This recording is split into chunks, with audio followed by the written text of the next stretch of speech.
يا نفس إن لم تظفري لا تجزعي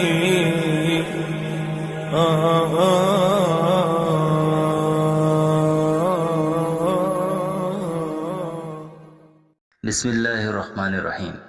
شروع اللہ کے نام سے جو بڑا مہربان اور نہایت رحم والا ہے۔ میں گواہی دیتا ہوں کہ اللہ کے سوا کوئی معبود برحق نہیں، وہ اکیلا ہے، اس کا کوئی شریک نہیں، اور میں گواہی دیتا ہوں کہ محمد صلی اللہ علیہ وآلہ وسلم اللہ کے بندے اور اس کے رسول ہیں۔ السلام علیکم اسلامک ڈائریز کے پیارے دوستوں، میری بہنوں اور میرے پیارے بھائیوں۔ مرغ اذان کیوں دیتا ہے، اور یہ جب اذان دیتا ہے تو کیا کرنا چاہیے؟ یہ بہت اہم سوالات ہیں۔ ہم آج کی ویڈیو میں آپ کو اس کے بارے میں بتانے والے ہیں، اور مرغ کے حوالے سے بہت سے دلچسپ حقائق بھی ہم آپ کے ساتھ آج کی ویڈیو میں شیئر کریں گے۔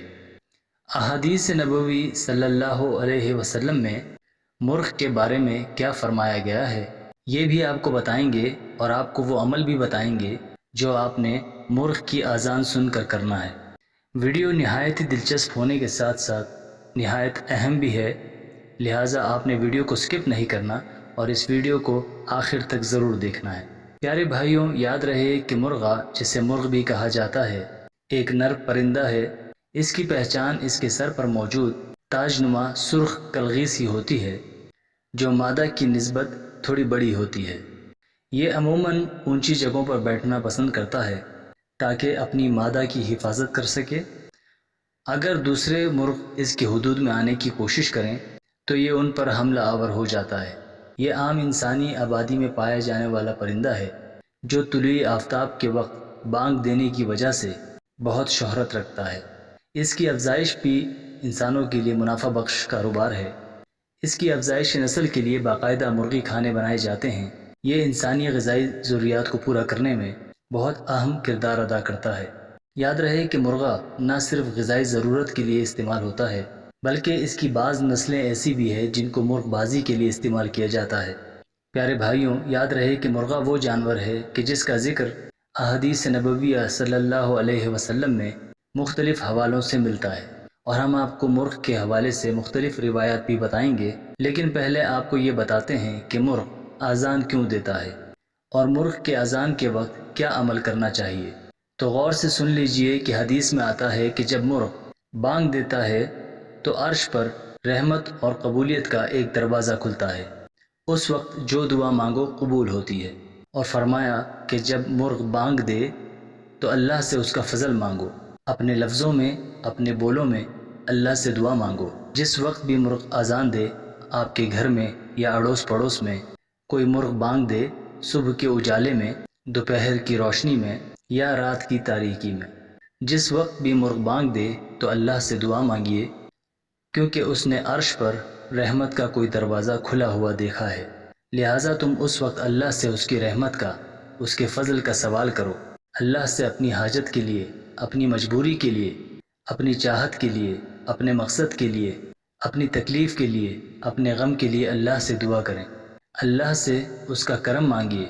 اے اللہ، تو کریم ہے، کرم فرما دے، تو رحیم ہے، رحم فرما دے، اپنی عطاؤں کی بارش کر دے۔ پیارے بھائیوں، فرمایا کہ جب مرغ بانگ یا اذان دیتا ہے تو رحمت کے دروازے کھلتے ہیں، اور جو دعا مانگو وہ قبول ہوتی ہے۔ اسی لیے آج کے بعد یہ بات ذہن نشین کر لیجئے کہ جب بھی مرغ اذان دے تو آپ اللہ سے دعا مانگ لیا کریں۔ بعض لوگ اس مرغ کی اذان کو منحوس کہتے ہیں جو دن میں بانگ دے، تو یاد رکھیے کہ اس کو منحوس نہیں کہنا چاہیے۔ یہ غلط بات ہے جو معاشرے میں پھیلائی گئی ہے۔ نہ تو مرغ منحوس ہے اور نہ ہی اس کی اذان، بلکہ اس کی اذان تو اللہ کی رحمت سے جڑی ہے۔ اس کے برعکس گدھے کے بارے میں فرمایا ہے کہ جب گدھا بولتا ہے تو وہ شیطان کو دیکھتا ہے۔ اسی لیے فرمایا کہ جب بھی گدھا بولے اعوذ باللہ من الشیطان الرجیم پڑھا کرو۔ پیارے بھائیوں، آپ نے ملاحظہ فرمایا کہ مرغ کے اذان کا تعلق اللہ کی رحمت کے ساتھ ہے۔ تو چلیے اب آپ کو احادیث نبویہ صلی اللہ علیہ وسلم سے مختلف روایات بتاتے ہیں جو مرغ کے حوالے سے ملتی ہیں۔ یاد رہے کہ روایات میں بھی مرغ کی کئی خوبیاں بیان ہوئی ہیں، جو کہ مختلف احادیث میں نقل کی گئی ہیں۔ حدیث شریف میں ہے کہ جب مرغ کی بانگ سنو تو اللہ تعالیٰ سے اس کے فضل کا سوال کرو، اس لیے کہ اس کا بانگ دینا اس بات کی علامت ہے کہ اس نے فرشتے کو دیکھا ہے۔ یہ روایت صحیح مسلم شریف سے روایت کی گئی ہے۔ اس کا مطلب واضح ہے کہ تہجد کے وقت اللہ کی رحمت اور فرشتوں کا نزول ہوتا ہے۔ وہ وقت دعا کی قبولیت کا وقت ہوتا ہے۔ اس وقت دعا کا اہتمام کرنا چاہیے، اور یہ بات پکی ہے اس وقت مرغ لازماً بانگ دیتے ہیں، جو اس چیز کی دلیل ہے کہ وہ فرشتوں کو دیکھتے ہیں۔ اسی طرح ایک روایت کے مطابق حضرت ابو ہریرہ رضی اللہ تعالی عنہ نے بیان کیا کہ نبی کریم صلی اللہ علیہ وسلم نے فرمایا، جب مرغ کی اذان سنو تو اللہ تعالیٰ سے اس کے فضل کا سوال کیا کرو، کیونکہ اس نے فرشتے کو دیکھا ہے، اور جب گدھے کی آواز سنو تو شیطان سے اللہ کی پناہ مانگو، کیونکہ اس نے شیطان کو دیکھا ہے۔ بروایت صحیح بخاری۔ پیارے بھائیوں، روایات میں یہ بھی آتا ہے کہ مرغ کی آنکھوں میں اللہ نے اتنی طاقت رکھی ہے، جب بھی وہ کسی جن کو دیکھتا ہے تو کہتا ہے، جا یہاں سے چلا جا، یہاں پر انسان بستے ہیں۔ اور یہ بھی کہا جاتا ہے کہ اگر کسی انسان پر جنات کا سایہ ہو تو اس کے قریب کر کے مرغ کی آواز سنایا کرو، کیونکہ مرغ کی آواز سن کر جنات لرز جاتے ہیں۔ پیارے بھائیوں، دعا کی قبولیت کے بارے میں جو بھی روایات منقول ہیں ان میں یہ بات بھی ملتی ہے کہ مرغ کی اذان کے وقت دعا قبول ہوتی ہے۔ اس لیے ہمیں چاہیے کہ ہم مرغ کی اذان کے وقت دعا کا اہتمام کریں۔ پیارے بھائیوں، آپ نے وہ روایات ملاحظہ کی جن میں یہ بات سامنے آئی ہے کہ مرغ کی اذان کے وقت دعا قبول ہوتی ہے۔ ان روایات سے معلوم ہوتا ہے کہ گھر میں مرغا پالنا باعث برکت ہے، کیونکہ یہ گھر میں فرشتوں کے آنے کی خبر کرتا ہے، اور یہ بھی اس کی ایک برکت ہے کہ جب اس کی بانگ کی آواز سنی جائے تو اللہ سے دعا کی جائے، اور اس کی بانگ کے وقت دعا قبول ہونا بھی ایک سعادت کی بات ہے۔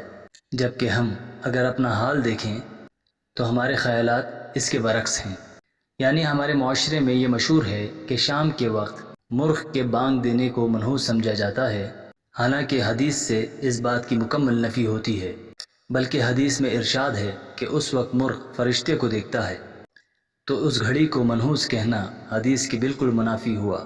اس بات میں کوئی حقیقت نہیں، لہٰذا ایسا نہیں کہنا چاہیے، کیونکہ حدیث کی روح سے تو مرغا فرشتے کو دیکھ کر اذان دیتا ہے، تو یہ کیسے ہو سکتا ہے کہ فرشتے کو دیکھ کر اذان دینے کو منحوس کہا جائے؟ بلکہ تاکید ہے کہ اس وقت اللہ کے فضل کی دعا کی جائے کہ وہ قبولیت کا وقت ہے، اس لیے چاہیے کہ ایسا کہنے اور سمجھنے سے اجتناب کیا جائے۔ یہ محض توہم پرستی اور من گھڑت باتیں ہیں، ان باتوں میں کوئی سچائی نہیں ہے۔ اس طرح کی باتیں ہمارے معاشرے میں دوسرے مذاہب سے بھی سرایت کرتی ہیں، جن کو ہم بھی اپنے لیے منحوس سمجھنے لگے ہیں، حالانکہ ان باتوں میں کوئی حقیقت نہیں۔ پیارے بھائیوں، آخر میں آپ کو ایک اور حدیث بتاتے ہیں جس میں گھر میں مرغ پالنے کا فائدہ بیان ہوا ہے۔ حضرت عبداللہ بن عمر رضی اللہ عنہما سے روایت ہے کہ رسول اللہ صلی اللہ علیہ وسلم نے ارشاد فرمایا، مرغ نمازوں کے لیے لوگوں کو جگاتا ہے، تو جس نے سفید مرغ پالا تو وہ 3 برائیوں سے محفوظ ہو گیا، شیطان، جادوگر اور آئندہ کی غلط باتیں بیان کرنے والے۔ ہماری آج کی اس ویڈیو کو شیئر ضرور کیجیے گا۔ پیارے بھائیوں، ہم یہ امید کرتے ہیں کہ آپ کو ہماری آج کی یہ ویڈیو ضرور پسند آئی ہوگی۔ اگر آپ کو ہماری آج کی ویڈیو پسند آئی ہے تو ہم آپ سے گزارش کرتے ہیں کہ ہمارے چینل اسلامک ڈائریز کو ضرور سبسکرائب کر لیں، اور ساتھ ہی لگے بیل کے آئیکن کو بھی پریس کر لیں تاکہ آپ کو ہماری آنے والی ہر ویڈیو کا نوٹیفیکیشن بر وقت ملتا رہے۔ سبسکرائب کے ساتھ ساتھ ہماری ویڈیوز کو لائک بھی کریں، اور اپنی قیمتی رائے سے ہمیں کمنٹ سیکشن میں ضرور آگاہ کریں۔ اللہ پاک آپ کو اپنے حفظ و امان میں رکھے، آمین۔